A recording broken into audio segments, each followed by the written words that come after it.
नमस्कार दोस्तों, एक बार फिर से आपका रामबाण एकेडमी के यूट्यूब चैनल पर स्वागत है। भाइयों, अभी आपकी बहुत ज़्यादा डिमांड के कारण आज हम हिंदी को शुरू कर रहे हैं। तो आज का हमारा टॉपिक हिंदी रहेगा।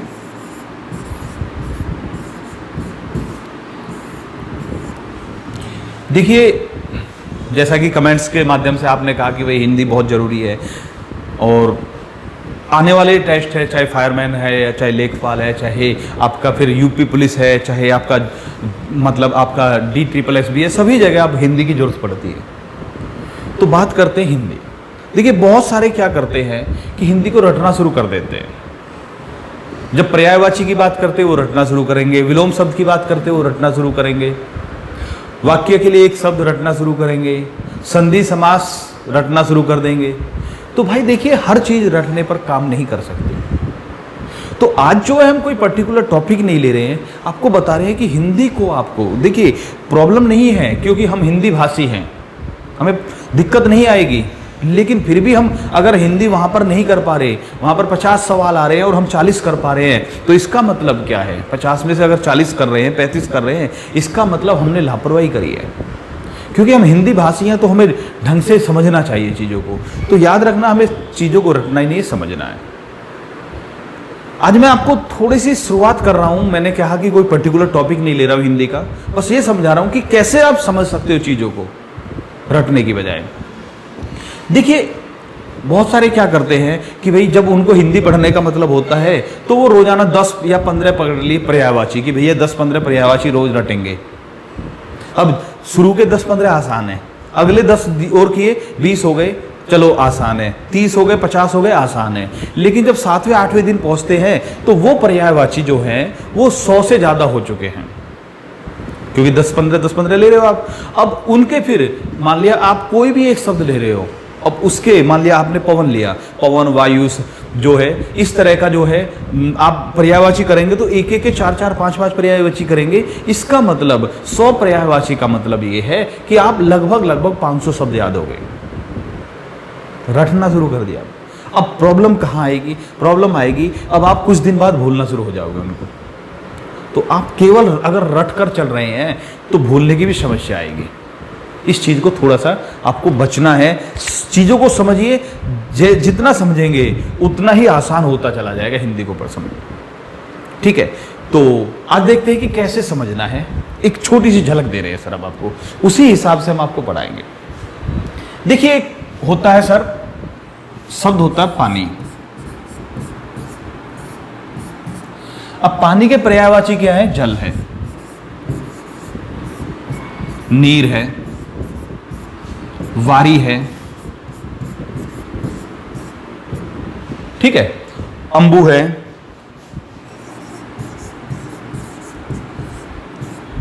तोय है, अमृत है, बहुत सारे हैं। लेकिन अभी हम आपको रटवा नहीं रहे हैं, हम आपको समझाना चाह रहे हैं, उसको देखिए। अब देखिए, पानी के बहुत सारे पर्यायवाची हैं। अगर आपने पानी यानी जल के पर्यायवाची याद कर लिए, ये तो जनरली सभी के याद होते हैं इतने तो इसमें आपको एक चीज और देखिए कि अगर पानी का पर्यायवाची में जय जोड़ दिया जाए तो ये मिलकर हो जाता कमल।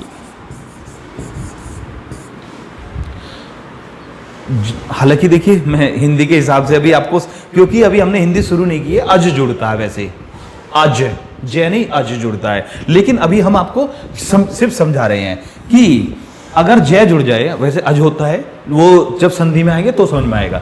लेकिन अभी तो हम ये मानकर चल रहे हैं आपने हिंदी शुरू ही नहीं की है, तो इसलिए कंफ्यूज ना हो जाए, इसलिए हमने लिखा है। तो पानी के कोई पर्यायवाची उसके पीछे जय और लगा हुआ है तो कमल हो जाता है। जैसे जल का हो गया जलज, ठीक है, वारी का हो गया वारिज, नीरज, अंबुज, ठीक है, कोई डाउट तो नहीं? तो अगर पानी के किसी पर्यायवाची के पीछे जय लग जाए तो वो क्या हो जाता है? उसका मतलब हो जाता है कमल। कमल का फूल होता है, जैसे कमल का पंकज भी होता है, राजीव भी होता है, ठीक है, उन सरोज भी होता है। ये सब अभी हम बाद में बताएंगे, लेकिन अभी हम आपको समझा रहे हैं, रटवा नहीं रहे हैं सर। ठीक है, तो यहां तक आपको समझ में आ गया होगा, क्लियर है। अगले चीज पर चलते हैं।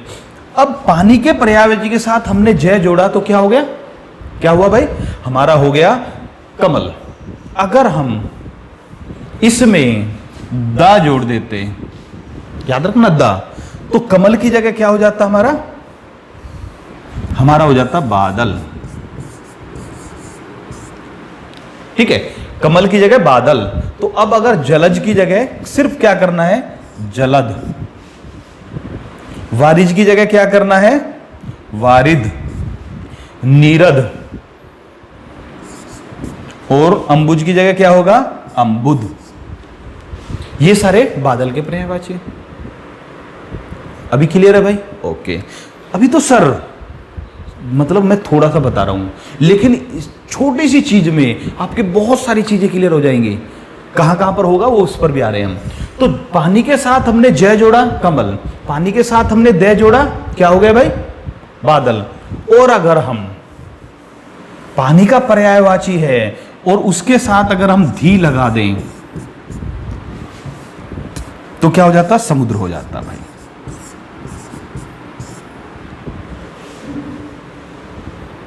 ठीक, अभी जलज को हटा दीजिए, जलधि, वारिधि, नीरधि, ठीक है, अंबुधि, क्या हो गए, समुद्र के पर्यायवाची हो गए। समुद्र के बहुत सारे और भी पर्यायवाची होते हैं, लेकिन अभी हम उन पर जा ही नहीं रहे हैं भाई, वो बाद की बात है। अभी हम आपका व्यू क्लियर करना चाह रहे हैं सर, कि जलधि समुद्र होता है। हनुमान चालीसा में पढ़ते हैं, जलधि लांग गए अचरज नाहि। ठीक है, तो जलधि मतलब वहां समुद्र को लांग गए थे, और इसमें कोई अचरज की बात नहीं है। ऐसा कहा गया, जलधि लांग गए अचरज नाहि, वो जल्दी नहीं है, जलधि है। तो जलधि मतलब समुद्र को लांग गए थे जब माता सीता की खोज में श्री बजरंगबली गए थे। तो ऐसे में हमने क्या तीन चीज सीखी, कि पानी के साथ जय लगे तो कमल, पानी के साथ दय लगे तो बादल, और पानी के साथ धी लगे तो समुद्र। ठीक है, अब देखिए इसमें भी अब हमने यहां तक अगर हमने कर लिया तो कितने तरीके से सवाल आ सकता है। अब देखिए, जलज भी आ सकता है, जलद भी आ सकता है। ये क्या होता है, ये पूछा जाता है जहां पर दो एक से शब्द दिखते हैं देखने में और उनके अर्थ अलग अलग होते हैं, वहां पर जलद और जलज भी कंफ्यूज करता है, नीरज और नीरद भी कंफ्यूज करता है सर। ठीक है, तो जो कंफ्यूजिंग वर्ड होते हैं उनमें भी लगा देते हैं, जैसे ग्रह और ग्रह। ठीक है, ऐसे शब्दों में भी जलद और जलज का प्रयोग होता है। और बाकी पर्यायवाची तो बहुत सारे याद होंगे, आपने थोड़ा सा समझा, पता कितना हो गया, लगभग 17-18 पर्यायवाची आपके बिल्कुल क्लियर हो गए भाई, 20 हो गए बल्कि।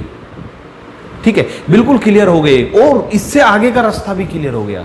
सही बात ये नहीं है, आप यहीं नहीं रुके, इससे आगे का रास्ता क्लियर हो गया, क्योंकि मैंने क्या बताया, ऐसे शब्द जो पानी का पर्यायवाची है, आपने कोई भी पानी का पर्यायवाची पढ़ा है और उसके साथ जय लगेगा तो वो पक्का कमल होगा। ओके, अब थोड़ा सा और क्लियर करते हैं इसको हम।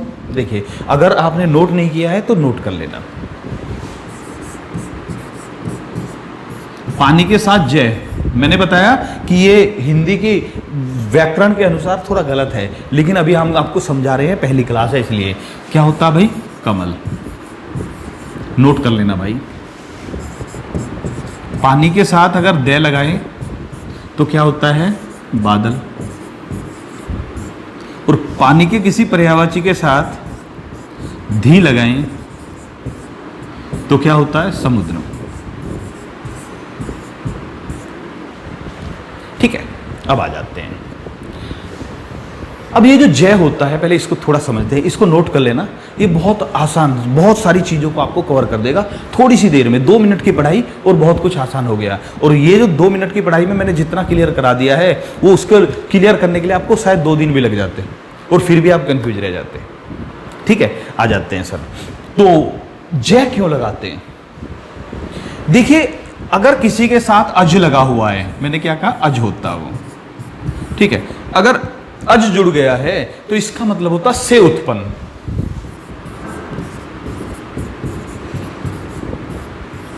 ठीक है, ये भी आपको याद रखना है। अभी तो हमने रटवा दिया, लेकिन अज क्यों है? अज का मतलब होता से उत्पन्न। यानी किसी के द्वारा जो चीज उत्पन्न हो रही है किसी में से, तो उसको अज लगाकर प्रदर्शित करते हैं। जैसे जलज का मतलब हो गया जल से उत्पन्न,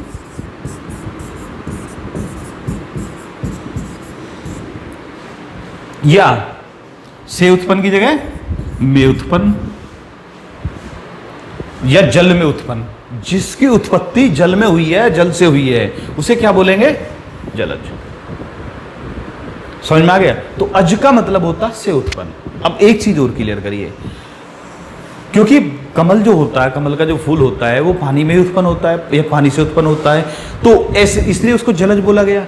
लेकिन मछली भी तो होती है भाई, मछली भी तो पानी की ही देन है, तो इसलिए मछली को भी जलज बोलते हैं, ये ध्यान रखना। मछली को भी जलज प्रयोग किया जा सकता है। क्लियर हो गया? ओके। अब थोड़ा और बढ़ते हैं हम। अब अज से और कहां बनता है? जैसे पंकज। अब पंकज का मतलब पंख, पंख मतलब होता कीचड़। अब कीचड़ में क्या उत्पन्न होता है? कमल ही होता है। पढ़ते हैं कीचड़ में कमल उत्पन्न होना, तो एक मुहावरा भी है, तो कीचड़ में कमल खिलना। तो पंख मतलब कीचड़, तो कीचड़ से उत्पन्न, इसलिए पंकज भी किसका पर्यायवाची है भाई? कमल का पर्यायवाची है। समझ में आ गया? चीजें आसान लगनी शुरू हो गई होंगी अभी। और अज से समझते हैं। एक और आता है अज से अंडज।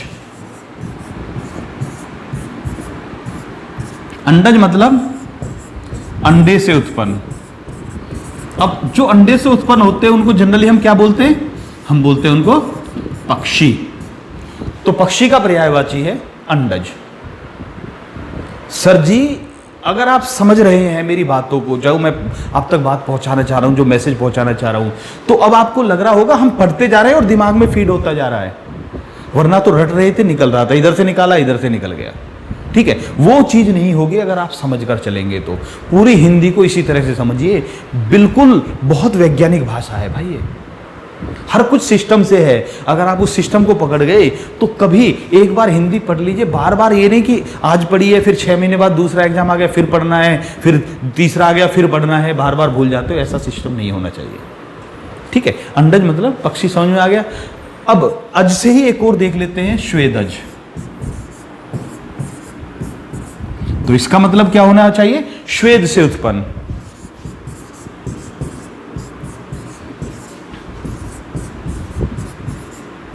ठीक है, श्वेद। अब ये श्वेद क्या होता है? श्वेद मतलब होता पसीना, पसीने से उत्पन्न। जो पसीने से उत्पन्न हुआ हो उसे क्या बोलते हैं? श्वेदज। अब मुझे क्लियर हो गया है कि आप समझ गए होंगे पक्का कि अज का कैसे प्रयोग होता है। श्वेद से उत्पन्न या पसीने से उत्पन्न। तो जू वगैरह जो होती हैं, तो इसको जू जो होती है इसको क्या स्वेदज भी कहा जाता है।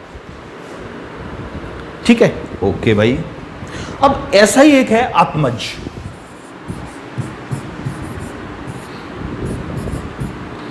अब आत्म क्या है? खुद, सेल्फ के लिए आत्म बोलते हैं। जैसे आत्मकथा, अपनी कथा। आत्महत्या, खुद की हत्या जब करता है, तो स्वयं को, आत्म मतलब स्वयं, खुद को या सेल्फ को आत्म बोलते हैं भाई। ठीक है, तो आत्मज जो खुद का की संतान हो, खुद की संतान यानी पुत्र, और अगर अजा लग जाए तो पुत्री। ठीक है, आत्मज मतलब पुत्र, और आत्मजा हो जाए तो पुत्री, पुत्र के साथ पुत्री हो जाएगा अजा लग जाए तो अज मतलब से उत्पन्न। ओके, और अगर अजा लग जाए तो इसका मतलब से उत्पन्न तो, लेकिन है स्त्रीलिंग। ये भी क्लियर होगा, आत्मज। ओके, अब देखिए आत्मज मतलब हो गया हमारा पुत्री। जैसे पुत्र हो गया आत्मज, ऐसे ही आत्मजा होगी पुत्री। अब देखिए रविजा, रवि प्लस अजा, रवि की पुत्री। रवि कौन है? भगवान सूर्यदेव। और सूर्यदेव भगवान की पुत्री कौन बोली जाती है? यमुना। जो हमारी यमुना नदी है, इनको भगवान सूर्यदेव की पुत्री माना गया है। ठीक है, भगवान सूर्यदेव के पुत्रों में यमराज, यमराज की बहन है यमुना, और शनिदेव, भगवान शनिदेव, ये सब जो हैं ये भगवान सूर्यदेव के पुत्र माने गए हैं। तो इसलिए रविजा कौन हो गई? यमुना हो गई। उस पर अभी हम बाद में आएंगे। आज हमने आपको बताया कि अज जुड़ने का मतलब है से उत्पन्न। अगर जय जुड़ रहा है पानी के साथ तो क्या होता है भाई? कमल। दे जुड़ रहा तो बादल, और धी जुड़ रहा तो समुद्र। यहां तक हम पढ़ चुके हैं। थोड़ा और देखते हैं। अभी हमें शब्दों को मिलाना है सर। मेन चीज है शब्दों को समझिए। अगर आप शब्दों को समझ रहे हैं तो बहुत आसान हो जाएगा आपके लिए हिंदी को समझना। अगर आपने क्या है कि रटने की कोशिश कर रहे तो फिर वही है, ढाक के तीन पात होना। तो आ जाते हैं, एक और शब्द पकड़ते हैं। हमने पकड़ा पानी। पानी यानी जल, लेकिन एक होता पानी। ठीक है, तो पानी का मतलब क्या होता है? पानी का मतलब होता है हाथ। ये ध्यान रखना भाई, पानी तो जल होता है लेकिन पानी का मतलब होता है हाथ। इस पानी से भी कई सारे शब्द बनते हैं जिनको हम रटने की कोशिश करते, रटना नहीं है। ठीक है, तो पानी में से पहला शब्द बनता है, पानी से पहला बनाया हमने चक्र पाणी। यानी जिसके हाथ में चक्र है, जिसके हाथ में चक्र है उसे चक्र पाणी कहते हैं। यानी भगवान विष्णु या भगवान कृष्ण। ओके, भगवान विष्णु या भगवान कृष्ण को चक्र पाणी। शूल पाणी, जिसके हाथ में शूल है, शूल यानी त्रिशूल है, यानी भगवान शिव को शूल पाणी कहते हैं। चक्र पाणी, शूल पाणी, क्लियर हो गया। इसके बाद आता है गदा पाणी, जिसके हाथ में गदा है, भगवान बजरंगबली या भीम। इसके बाद कौन आते हैं? वीणा पाणी। क्या होना चाहिए? क्या होना चाहिए भाइयों? सभी स्टूडेंट्स के लिए जो अनिवार्य होता है, पढ़ने वाले भाइयों के लिए जो जरूरी होता है, माता सरस्वती का आशीर्वाद। ठीक है, तो माता सरस्वती वीणा पाणी कही गई है क्योंकि माता सरस्वती को माना जाता है कि वीणा बजाते हुए वो दिखाई गई हैं, तो इसलिए वीणा पाणी मतलब माँ सरस्वती। समझ में आ गया? पानी यहां तक क्लियर है। एक और पानी ले लेते हैं। एक शब्द होता है पाणी ग्रहण। यानी पाणी ग्रहण का मतलब क्या है? वर द्वारा वधू का हाथ विवाह के रूप में, या वर द्वारा मतलब पुरुष द्वारा स्त्री को अपनी पत्नी के रूप में स्वीकार करना पाणी ग्रहण कहलाता है। फिल्मों में दिखाया जाता था, जैसे पुरानी फिल्मों में जब कोई हीरो हीरोइन होते थे तो एक हीरोइन का पिता मरता था तो वो कहता था मैं अपनी बेटी का हाथ तुम्हारे हाथों में सौंपता हूँ। मजाक के रूप में बता रहे हैं सर। तो फिल्मों में वो जो दिखाया जाता था, हाथ सौंपने का मतलब है वो पाणी ग्रहण करना। इसका मतलब ये थोड़ी है कि हाथ को काट कर पकड़ा दिया है, उसको पत्नी के रूप में स्वीकार करना पाणी ग्रहण होता है। तो पाणी ग्रहण एक विवाह के रूप में भी लिया जाता है। समझ में आ गया? पानी से कितने सारे शब्द बन गए। इससे अलग और भी अगर बनता है कोई भी, देखिए मैं ये नहीं कह रहा, आपको हो सकता है इनमें से 2, 3, 4 आपकी किताब में लिखे मिल जाएं। सारे जरूरी नहीं कि सारे मिले, लेकिन 2, 3, 4 मिल जाएंगे। आपने वो रट लिए, दूसरा आ गया तो क्योंकि आपने समझने की कोशिश नहीं की। अगर आपने समझ गए हो पानी का मतलब क्या है, अब आपका कोई नया शब्द भी आएगा तो पक्का आप ऑप्शन से देखकर पक्का बता देंगे 100%। समझ में? इसीलिए जरूरी है समझना चीजों को। रटते हुए क्या होता है, कंफ्यूज हो जाते हैं, सारे पानी से लग रहे हैं यार, चक्र पाणी, सोल पानी। समझ में आ गया? ठीक है, एक और बहुत अच्छा शब्द है उदर।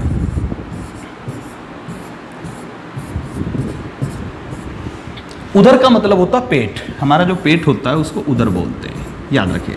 अब आपको उदर याद है तो फिर आप इससे भी कई सारे शब्द बना सकते हैं। ठीक है, उदर से कई शब्द बनते हैं। शह उदर, शह प्लस उदर को मतलब बोलते हैं शहोदर। ठीक है, शह प्लस उदर, इसमें उदर छिपा हुआ है। तो शह उदर मतलब, शह मतलब साथ और उदर मतलब पेट। तो अब सहोदर का मतलब क्या हो गया? सगा भाई या सगी बहन। एक ही मां की संतान को सहोदर कहते हैं। कौन हो गया भाई? एक ही मां की संतान। समझ में आ गया होगा? मैं ज्यादा लिख नहीं रहा हूं इसलिए क्योंकि मेरा मेन फोकस समझाने पर है। सहोदर मतलब एक ही मां की संतान को सहोदर कहा जाएगा। ओके, अब दूसरे आ जाते हैं। लंबोदर, जिसका पेट लंबा है। अब लंबा पेट वाले कौन है? भगवान गणेश जी। ठीक है, लंबे पेट वाले भगवान गणेश जी, लंबोदर बना गणेश जी। शहोदर, शह मतलब सात, उदर मतलब पेट। ओके, एक ही माँ की संतान जो होंगे वो शहोदर कहलाएंगे। अब इसके बाद एक और बहुत अच्छा सवाल है, दामोदर। अब दामोदर जो बनता है शब्द, उसमें दो चीजें, दाम प्लस उदर। अब दाम मतलब क्या होता है? दाम मतलब रस्सी, ठीक है। अब दाम जो होता है रस्सी, जिसके पेट पर रस्सी बंधी हुई है उसे दामोदर कहते हैं। जिसके पेट पर रस्सी बंधी हुई है उसे दामोदर कहते हैं। अब किसके पेट पर रस्सी बंधी है? तो जब भगवान श्री कृष्ण छोटे थे तो वो मिट्टी खा रहे थे, तो माता यशोदा ने उन्हें कहा कि आप मिट्टी खाकर परेशान कर रहे हो, तो इसलिए माता यशोदा ने उनको रस्सी से एक थमले के सहारे, एक खंबे के सहारे रस्सी से बांध दिया था। तो उनके पेट के ऊपर से रस्सी बांधी थी माता यशोदा ने। जिस दिन वो रस्सी बांधी गई उसी दिन से श्री कृष्ण का नाम पड़ गया दामोदर, ठीक है। तो दामोदर किसका नाम हो गया? भगवान कृष्ण। समझ में आ गया भाई? दामोदर भगवान कृष्ण, लंबोदर श्री गणेश जी, शहोदर एक ही माँ की संतान। और भी बहुत सारी चीजें इनसे बन सकती हैं। जैसा कि मैंने आपको क्लास शुरू होने से ही बताया कि आज मैं कोई पर्टिकुलर टॉपिक नहीं ले रहा, बस आपका व्यू क्लियर करना चाह रहा हूँ कि आपको किस तरह से हिंदी को पढ़ना है। अगर आपने इस पर ध्यान दिया होगा, हिंदी पर ध्यान दिया होगा, जिस तरह से हम बता रहे हैं, तो आपको लगा होगा कि बहुत आसान है, चीज़ों को समझ ले तो। और थोड़ी सी देर की क्लास में अगर आपने इसको एक बार पढ़कर दोबारा से एक बार रिवाइज कर लिया तो गारंटी की बात है आपको लगेगा बहुत कुछ सीख गए आप हिंदी में। छोटी सी क्लास है लेकिन बहुत कुछ सीख चुके होंगे आप, ठीक है। तो आगे भी हम इसी तरह से हिंदी के हर टॉपिक को समझा कर लेंगे, हम रटवा कर नहीं लेंगे। ना ही हम ये करेंगे कि हम किताब लाए हैं आप लिखना शुरू कीजिए, ठीक है ना, वो नहीं होता। बहुत सारे क्लास के दौरान भी क्या करते हैं, किताब में से क्या बोलते हैं, पर्यायवाची लिखवाना शुरू कर देते हैं। इतने सारे ढेर सारी वोकैब हो जाती है। इंग्लिश में भी यही करते हैं बहुत सारे, हिंदी में भी यही करते हैं। इंग्लिश को भी ऐसे ही समझना चाहिए, इंग्लिश में भी ऐसा बहुत कुछ है समझने के लिए, लेकिन बहुत सारे रटने पर ध्यान देते हैं और रटा हुआ बहुत पिछड़ जाता है, समझा हुआ बहुत आगे निकल जाता है। ये ध्यान रखना आपको। क्योंकि मेरी ये हिंदी की पहली वीडियो है तो मैं आपसे अपेक्षा करूंगा कि हिंदी कैसी लगी हमारी ये वीडियो आपको कैसी लगी है ये जरूर कमेंट कर दे भाई, ठीक है। आप कमेंट तो बहुत सारे भाई पहले भी करते हैं, लेकिन अगर आप हिंदी पर कमेंट करते हैं, अगर आपकी डिमांड आती है तो हम हिंदी पर भी रेगुलर बेस पर आपकी वीडियो बनाते रहेंगे, ठीक है भाई। आज की वीडियो को इतना ही रखते हैं, अगली वीडियो में फिर मुलाकात होगी। जय हिंद दोस्तों।